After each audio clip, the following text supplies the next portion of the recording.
Well, hey everyone, welcome back, and it's the third live stream. Still waiting at the Conrad Hotel here in New York. I'm going to call this the Blade Runner Hotel because it looks like it should be in Blade Runner 2049. Check a look at this lobby. Am I kidding? Right? Yeah. Right. Beautiful place. Look at this lobby, folks. Look at this. It's amazing. Oh my gosh.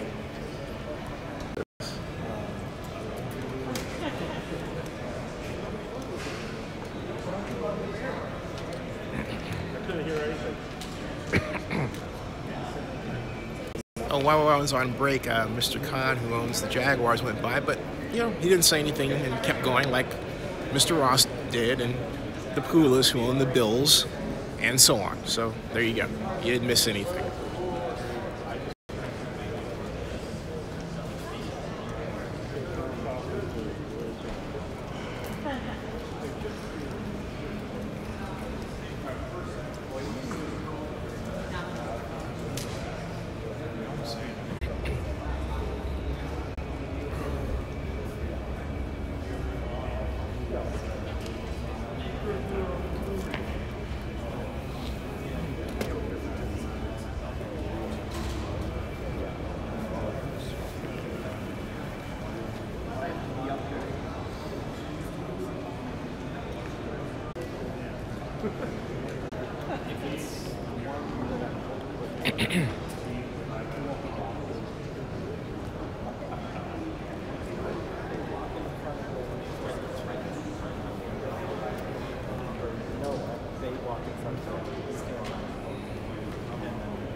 Thank you very much.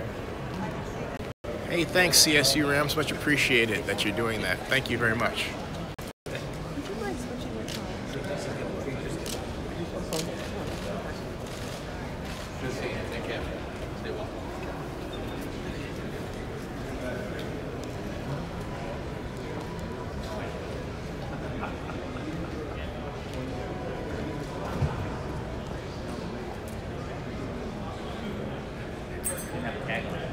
No.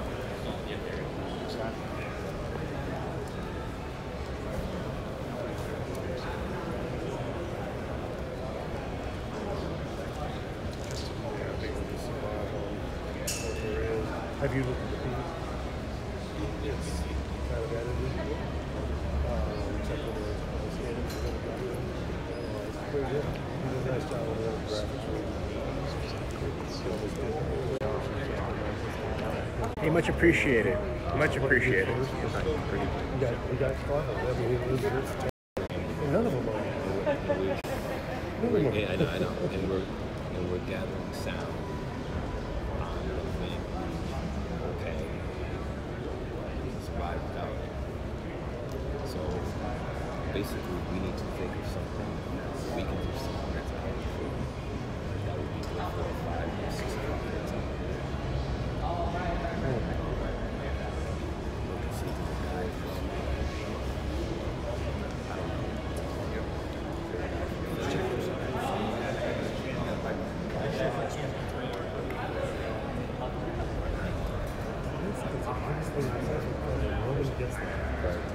I get the original idea. I think that would be financially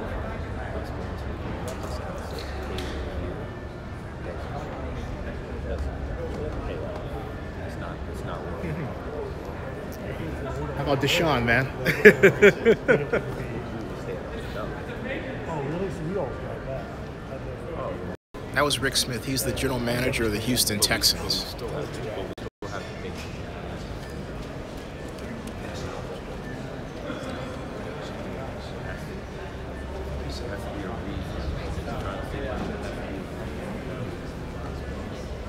that's Katie Blackwell. Commissioner Goodell in 5 minutes in the press conference room. Start coming into the press conference room. 5 minutes. Yeah, you want to hang out? You heard it from Brian McCarthy. Commissioner Goodell, 5 minutes in the press conference room. So here we go.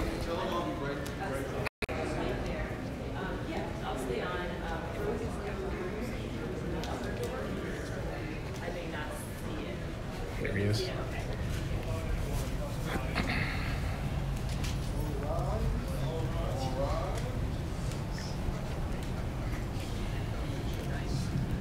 Easy. 5 minutes.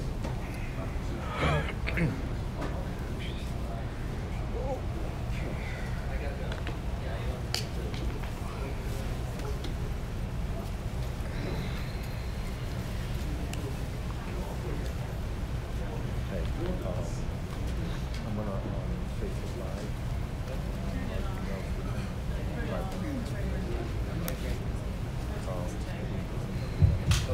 Yep. Just make sure I check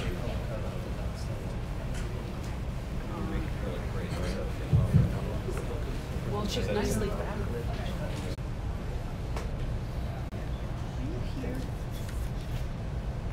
To hair lower. The reason. Here? Yeah, right about there. If you should put it on your legs. That's the only reason I ask. Yeah, I won't see that. No problem. Okay, good.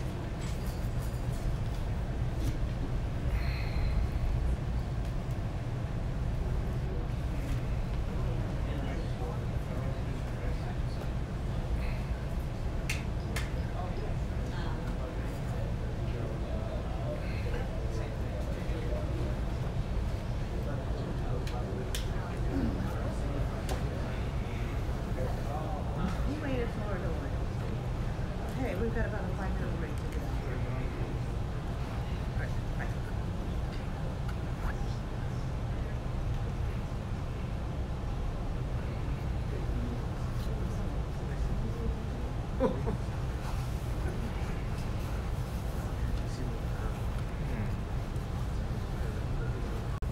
Hey everyone, waiting on NFL Commissioner Roger Goodell if you're just joining us. So about 4 minutes. It said 5, but I play for 10. Yeah.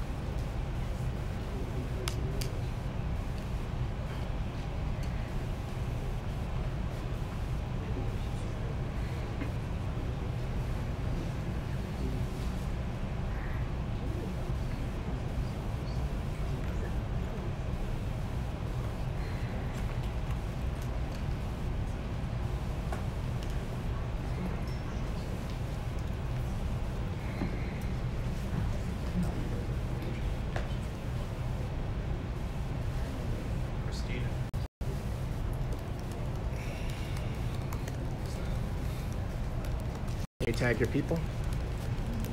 You guys on Twitter, right? What are you on Twitter? At NY Post? Yeah, I'll tag you. Why not?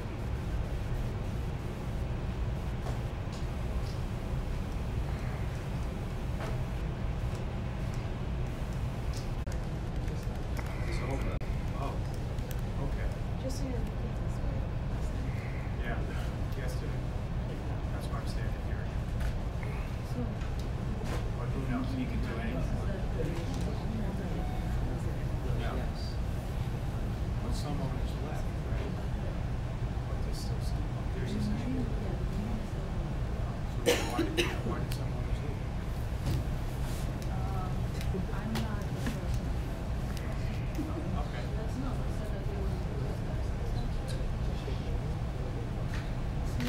Is that you popping your knuckles? I can hear you. You gonna hit me? It's cold in here. Not that cold. God.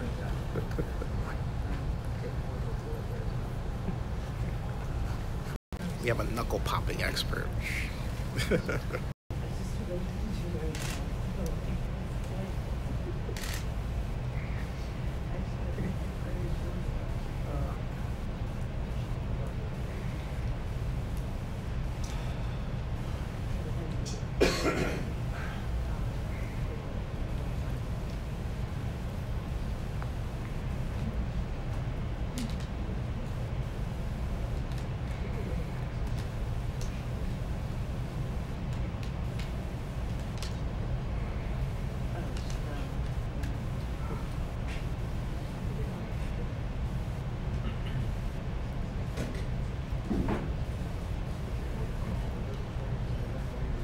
The only drawback about sitting, waiting for Roger, is sometimes there's someone talking like Jerry Jones on outside, you missed him, right? So it's like, ah.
They have Wellington, Maryland. Let's see what's going on outside, folks.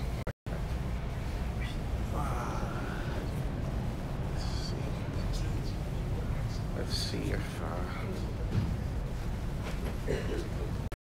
see if we can get. Sorry, thanks. Excuse me, thank you. Yep, there is. There's Mara.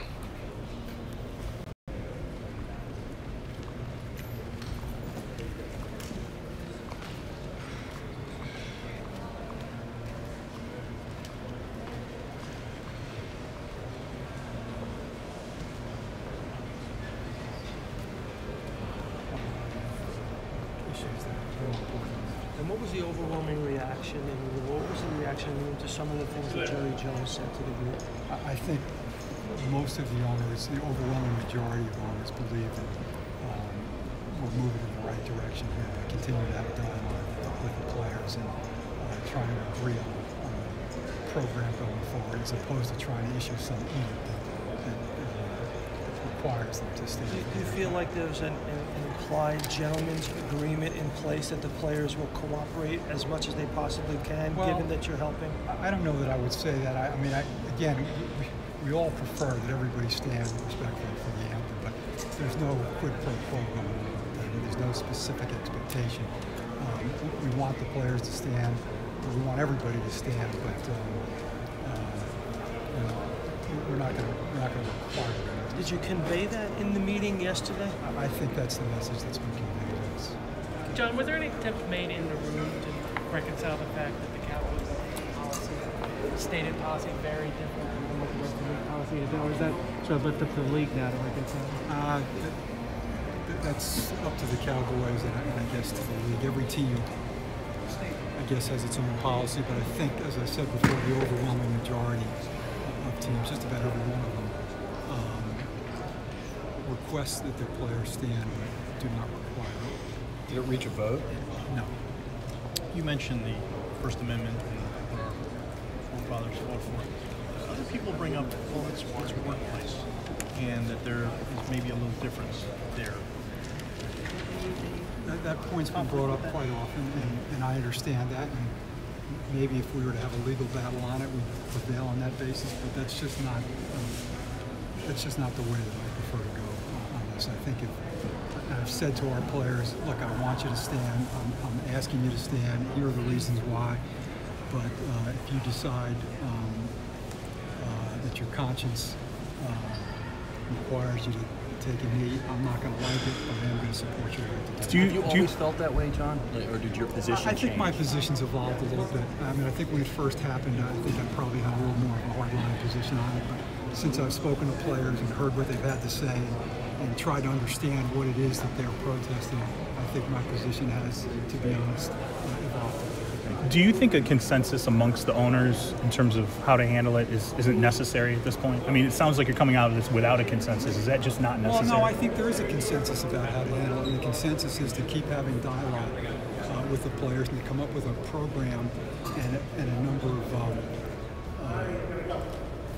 policies that deal with the issues that they're concerned about, that we're all concerned about. I think that's what our hope is, and I think we also hope that over time, fewer players will kneel and will understand. But again, it's not a quid pro quo. We didn't say to the players, if we do this, will you do that? It's just not foul. Let's see if the commissioner's talking yet. Sorry.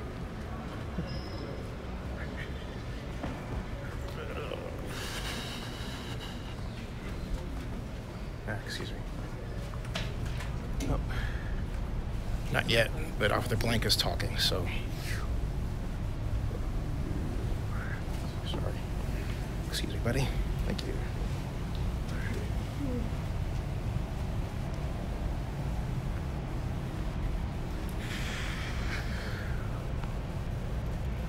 Okay, folks, I know I was about to pack in. Goodell's coming down any moment.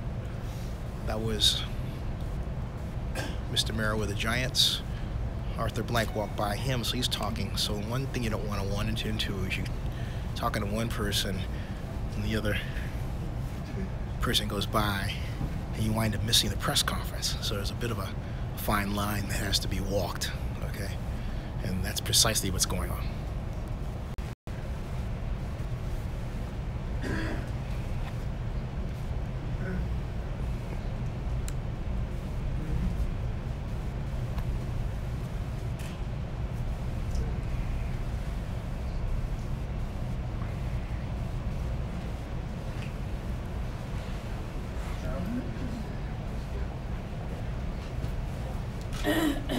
See, there he is. By the way, congratulations. I didn't see you. Congratulations.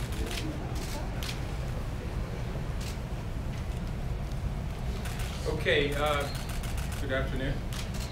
Before I get to your questions, I'm pleased to announce that Dallas will be the host of the 2018 NFL Draft. I think you've got a release on that. This is the first time that we will be hosting the draft at a stadium complex. We're excited by that. I want to take a moment and just thank both Chicago and Philadelphia for really doing an extraordinary job to raise the bar. They have set a new standard for the draft, created a new experience for our fans that we think will be extraordinary, and we are confident that Dallas will raise that bar even further. So I'm happy to introduce Charlotte Jones-Anderson, who is going to give her view of what to expect in Dallas. Again, the ownership was very supportive, and we're all very excited to be going to Dallas next April for the draft. Charlotte. Thank you. Well, on behalf of the Dallas Cowboys, the City of Dallas, the City of Arlington, and the City of Frisco, we are so excited that the NFL has given us this opportunity to host the draft in April of next year. And we have had so many great civic leaders in Dallas and across from Arlington and beyond that have really done a lot of hard work here, hopefully giving a lot of ideas to the staff of the NFL, to Peter and his team, And we really think we have come up with an incredible idea and concept that will really make AT&T Stadium shine, but also will deliver a unique experience that is unlike anything that you have seen thus far at the NFL Draft. But I think this is what the draft process is all about. It allows the cities to show their unique personality and hopefully invite not only fans from all over our region in Dallas, in the Metroplex and beyond, but from those from out of state. That we welcome them to come to Dallas, to come to Arlington, to AT&T Stadium, to show their fandom and be a part of the draft in April. So you'll see a little bit different variation of it when you get there. A lot of those surprises are in store and will be released throughout the next few months. But again, we'd like to thank all of those who worked hard on this, but most importantly the NFL for giving Dallas and the city of Arlington and AT&T Stadium the opportunity to host the draft. Thank you, Charlotte. Any questions for Charlotte before she goes? Because I'm sure she doesn't want to stay for the rest of the day. Okay, I'm sure you know. Okay, so we had a very productive set of meetings in New York here over the last couple of days. We had reports from various committees, including the competition committee. Very excited about the season that we have ongoing right now. We reviewed the 6 weeks that we've played to date and the margin of victory. We talked about the penalties per game. We talked about our game presentation and the changes that we've made and how that's worked. We talked about focus on officiating. All very positive very positive feedback on the game. We also spent a great deal of time talking about our partnerships. We extended a partnership and expanded a partnership with Ticketmaster that we think will be very fan-friendly, that will give our fans a better opportunity to buy tickets on a secure basis and give them on greater platforms, which we think will be very positive. And as always, we had a report on our health and safety and our initiatives there and the impact that that's having on our game. Lastly, we had a special visitor today. We had the Commissioner of the NYPD, Jimmy O'Neill, and his Chief of Police, Terry Monahan. We have been I specifically have had conversations with them for several months. So this has been quite a while in the making to try to understand how we can continue to expand the relationships between our clubs, our players, our communities, and the NFL. And he was very helpful in giving us insight into what their initiatives are here in the NYPD, initiatives that are going on in other parts of the country, which I saw firsthand down in Miami as an example last week and saw in Philadelphia recently. The relationship between the players and our communities and our law enforcement is very important to us. So that was very helpful. And yesterday, as you know, I made a brief comment about, came down to see you. I'm sure there'll be more questions about our meeting with the players and owners yesterday.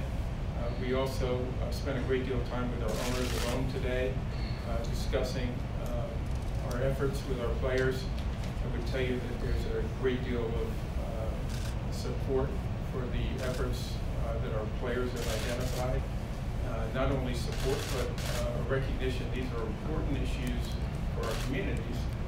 They're American issues and certain things that we really want to, as clubs and as a league, want to not only support, but also be a part of and try to help lead with our players. I think those are the key issues. I would tell you, though, just on one other issue that we spent a great deal of time talking about this morning was how much we believe everyone should stand for the national anthem. That's an important part of our policy. It's also an important part of our game that we all take great pride in. And it's also important for us to honor our flag and to our country. And we think our fans expect us to do that. So that is something that we continue to focus on this morning, but really talking a lot about the opportunity that exists with our players to try to go and really make a difference in our communities in a positive way. So, Commissioner, in response to your statement yesterday, the president this morning tweeted that both you and the league have disrespect for the country. Is he wrong about that, and if so, why? Well, as I just said, we respect our country, respect our flag, respect our national anthem. I think you look at our clubs and what they do on a daily basis. I think we look at our players and what they do and how they participate in that. We all feel very strongly about our country and our pride, and we're going to continue to do that. Commissioner, how can we allow the president to bully the National Football League when in January 8th of 2015 on David Letterman, he himself expressed support for flag burning? So it doesn't make any sense. Listen, you know, I understand we're focusing on what we can do and what we should be doing as an NFL. I think we have a great opportunity here with our players to really work together and to try to help and make differences in our community. Things that we all believe are necessary to do, and that's what we're going to continue. You say that you've had productive meetings with the players? Operations manual, the players should be on the field for the national anthem, should stand at attention, hold their helmets in their hands. It's not a rule, but it's in the policy, so why not make it a rule? Since fans seem to want it, ratings seem to be down because of objections to this protest, why not make it a rule? Well, I think one of the things we need to keep a focus on is, again, we believe that our players should stand for the national anthem. That's an important part of our game and our moment, and we believe in that. I think we also have to keep focus on this. We have about 6 or 7 players that are involved with this protest at this point. And this is something that what we try to do is deal with the underlying issue and understand what it is that they're protesting and try to address that matter. And so, let me finish. So, the important thing for us is to be able to do that and take that opportunity to make real differences in our community. And that is really what's going to ultimately be the important aspect for us long term. Because this is a long-term issue. We need to make sure we do that in the right way. Would you agree that the image is suffering because of it? I understand where our fans feel about this issue, and we feel the same way about the importance of our flag, about the importance of patriotism, and I believe our players feel that way. They will state to you, and they have stated to everyone publicly, they are not doing this in any way to be disrespectful to the flag, but they also understand how it's being interpreted, and that's why we're trying to okay, we have microphones. microphones. We have microphones. So, Jim Thank Trotter. you, Roger. Jim Trotter here, ESPN. I don't know where you are. Right here in the middle. Yes. Right here. You said you want the players to stand, and there's been no change to the game operations manual.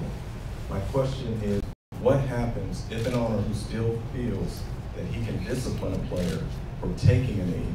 What response will we see from the league if that were to happen?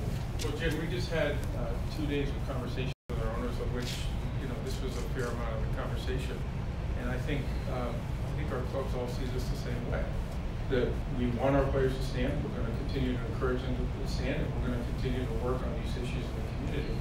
We'll address issues. I can't deal with hypotheticals right now. We'll deal with those issues as they come up. But for us right now, that's our focus. Mark Maskey. Roger. Yeah. At this point, what have your sponsors and the network said to you about this issue, and what do you feel the effect is on your business right now of this? Yeah, Mark, we have a report on that too. Listen, we know how important this is to our sponsors, our partners, our licensees. It's important to us also. So we all share that. And we certainly are in great contact with them. We understand the issues. We want to make sure they understand our perspective of what we're doing.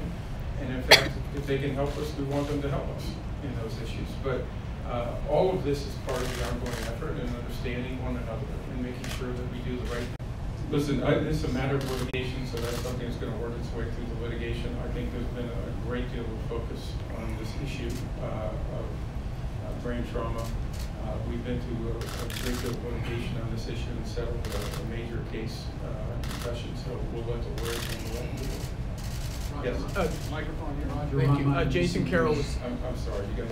I can't see you. Ron on NBC News. Yes. When you talk about supporting your players, what form or forms will that take? Because some people reasonably presume that if players felt that this league were truly on their side and supporting them in these causes and these concerns, that they would not take a knee. So how is this going to manifest itself going forward? Well, I think that that put the shield on the line to get into some sticky political and social debates. We're not afraid of the tough conversations. That's what we're having with our players. That's what we had yesterday to make sure we understand one another and understand where they're coming from. And I think out of those discussions, they understand that the owners in the NFL really do care about their issues and what we can do to make the communities better. And so I think that's what dialogue's all about, and listening and understanding, so that we can get that kind of understanding between different parties. And that's what is complex about this, but that's why it's also really important to do, because I think that's where real change really happens, and that's the opportunity for us in our community. If I may follow up, did they ask for anything in this meeting yesterday from the league or the ownership? We've had discussions with them for over a year, and I think we have a very good understanding of the types of things that they're interested in and how they can get support from the NFL to do that. And we want to do that. And that could be in legislative matters, that could be in the community with, can we participate in ride-alongs and try to make sure we understand what's going on in different communities across the nation. Because the problems in one market is different than the problems in another market. And so that involves clubs and the players getting together and making sure we truly understand what's going on in those markets. And that's where we see a real impact. Yes, thank you. Shane with the Fox Business Network. And I do want to ask you a business-related question to the league. One of the things we've seen in the polling this week, Gallup had numbers that show the popularity of pro football started to come down, but they also show this big political divide.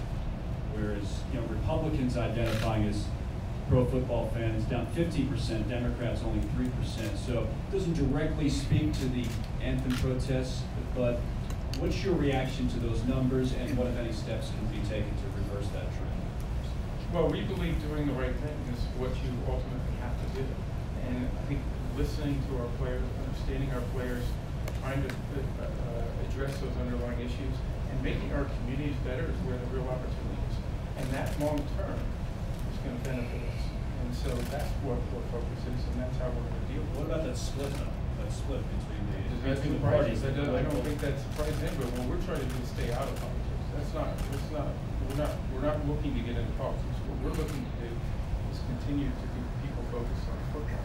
So Commissioner, you've been talking about, you just said, We're going with Jason Carroll here. Jason? thank you. Commissioner, as you've said, you've been in discussions now for over a year. More discussions over the past day and a half or so. Realistically, can you tell us and tell the American people how closer you are today to resolving this? Well, I think the fact is that we have about a half a dozen players that are protesting. We hope, and we're going to continue to work to try to put that at zero. That's what we'd like to do. But we want to make sure that we're understanding what the players are talking about, and that's complex. And we've taken the time, I personally have taken the time to go on those ride-alongs, to go and figure out what are the things in our communities that our players are expressing. And our clubs have a much better understanding of that from the meetings over the last several weeks, to hear directly from those players and do the tough work to try to understand what is it we need to accomplish together. And that's what I think is really the opportunity and what's really happening. Yes, specifics on that? I can't hear you, Judy, I'm sorry. Roger, did you come out of the meetings with the owners with an understanding that teams that have indicated they would discipline their own players for not saying they will not discipline? No, we didn't discuss that. It wasn't necessary. We had a real focus on making sure that all of our teams understood the kind of dialogue that took place, the kind of things that they were interested in getting support from them. And there was complete support for the NFL, each club supporting their players, and continuing the dialogue that they've had on the club level. I would tell you there's unprecedented conversations and dialogue going on between our players, between our owners, between our club officials, between the league, and that is a really positive change to us, and we think ultimately is going to pay dividends. Commissioner Issa Garcia, CNN, you've talked a lot about having productive meetings with the players. You personally, do you understand what they're protesting, and can you explain your understanding of that? Yes, they're very clear about it, and they're actually incredibly knowledgeable, articulate, and they spent the time to go into the communities and talk about that. And so they really truly understand it. They're talking about criminal justice reform, whether it's bail reform, whether it's talking about sentencing, mandatory sentencing. They're talking about changes that I think will make our communities better. There is bipartisan support for it across our nation, and they need focus. They're talking about what we can do to support them to effectuate that legislative change. And that's, again, very, very positive. They're talking about equality issues, making sure that we're doing everything we possibly can to give people an opportunity, whether it's in education or economic, and what we can do to try to effectuate that. And we believe with the players that we can help them, we can support them. And those are our issues, national issues, American issues that are all important to get. Alex Marvez, last question. Well, I take a two-part question here. Number one, have you taking two questions? Have you at all communicated with President Trump? Do you have any plans to communicate with President Trump? Second question is a football question. Pace of play. How happy are you with just the fact that it seems like the games are going quicker this year? Yeah. I have not, to your first question. To the second question, we're very pleased with the pace of game changes. We've seen in particular what I call the double ups, and that bother me so much on the commercial format. We've seen, I think it's close to 90% reduction in that this year, which I think is good for our fans. I think it's good for the experience of watching an NFL game, whether you're in the stadium or on television or on another platform. And we said all along, this wasn't about reducing the length of games, it was the pace of the game. And so the 40-second clocks, as an example, that we put in after the point after touchdown and after the touchdowns have had a real impact. Centralizing replay, bringing surface tablet to the sideline so the officials can, all of that's sped up what we consider downtime. Time that's not, we don't believe is attractive to our fans. So we're happy with it. It's only 6 weeks ago, long ways to go, but we're continuing to see what we can do to keep pushing that because we believe that's good for the experience. Commissioner Ross, last question. Are you committed to financial support for those? Hey, thanks, Commissioner. Appreciate it.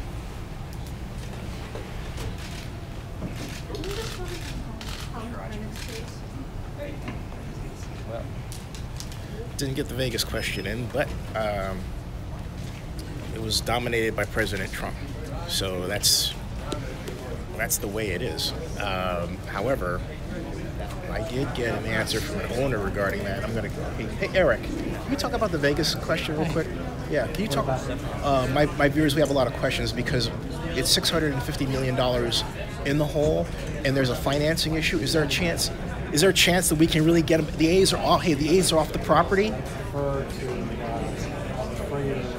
Okay, you refer. That's an answer, though. That's an answer.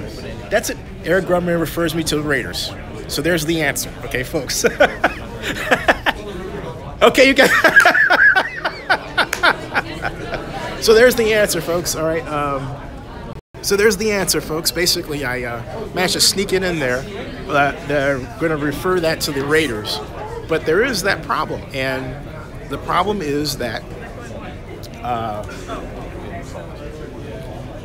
it's up to the Raiders to figure out how they want to deal with that issue. The NFL is not going to take an official position on it. So, yeah. Anyway.